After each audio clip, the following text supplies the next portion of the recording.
పూర్తయినటువంటి పంచాయత్ విభాగంలో పాల్గొని విజేతలైనటువంటి రైతు సోదరులకు వివరములు.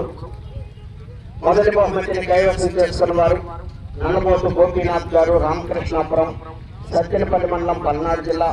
బండి సాయి శ్రీ భవన్ గారు, గిడుగు, అమరావతి మండలం, పల్నాడు జిల్లా వారి జత 4153 అడుగుల 10 అంగుళముల దూరాన్ని లాగి మొదటి బహుమతిని కైవసం చేస్తున్నాయి.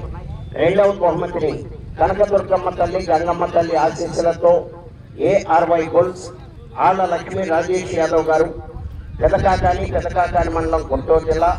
బయ్యావుల ఝాన్సీ లక్ష్మి గారు, బాలనాగరాజు గారు, బయ్యారం, ప్రోసూర్ మండలం, పల్నాడు జిల్లా వారి జత 4096 అడుగుల 9 అంగుళముల దూరాన్ని లాగి రెండవ బహుమతిని కైవసం చేస్తున్నాయి.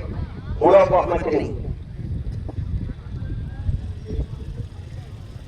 ఎన్నా భద్రారెడ్డి గారు, రఘునాథపాలెం వారి జత 3942 అడుగుల 6 అంగుళముల దూరాన్ని లాగి మూడవ బహుమతిని కైవసం చేస్తున్నాయి. నాలుగవ స్థానాన్ని 4, 5 బహుమతులను రెండు జతలు కూడా కారసాల పరమేశ్వరరావు గారు, తూర్పుపాలెం, బొత్స రామాంజనేయులు గారు, మేళచెరువు 90 జత 3900 అడుగుల దూరాన్ని లాగి వారి జత.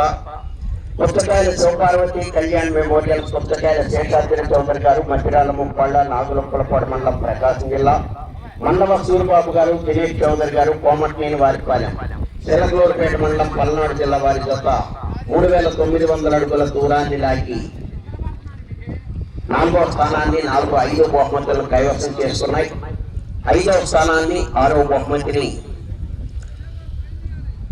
కామనపోయిన వెంకటాద్రి గారు, సర్పంచ్ చెర్లోపల్లి, సిఎస్పురం మండలం, మార్కాపురం జిల్లా వారి జత 3653 అడుగుల 6 అంగుళముల దూరాన్ని లాగి 5వ స్థానాన్ని 6వ బహుమతిని కైవసం చేస్తున్నాయి. 6వ స్థానాన్ని 7వ బహుమతిని సైద్ రియాన్ గారు, కక్కెలపాడు, పెదకాకాని మండలం, గుంటూరు జిల్లా. గుమ్మడి విజయ్ కుమార్ గారు, యనమల కుదురు, పెనమలూరు మండలం, కృష్ణా జిల్లా వారి జత 3619 అడుగుల 4 అంగుళముల దూరాన్ని లాగి 6వ స్థానాన్ని 7వ బహుమతిని కైవసం చేస్తున్నాయి. 7వ స్థానాన్ని 8వ బహుమతిని కైవసం చేసుకున్న వారు మౌలాలి నాగుల మీర ఆశీస్సులతో భానునాయుడు గారు, తోట్రావులపాడు, షేక్ మాబ్ సుబానీ గారు, తోట్రావులపాడు, చంద్రలపాడు మండలం, NTR జిల్లా వారి జత 3206 అడుగుల దూరాన్ని లాగి 7వ స్థానాన్ని 8వ బహుమతిని కైవసం చేస్తున్నాయి. ఓకే.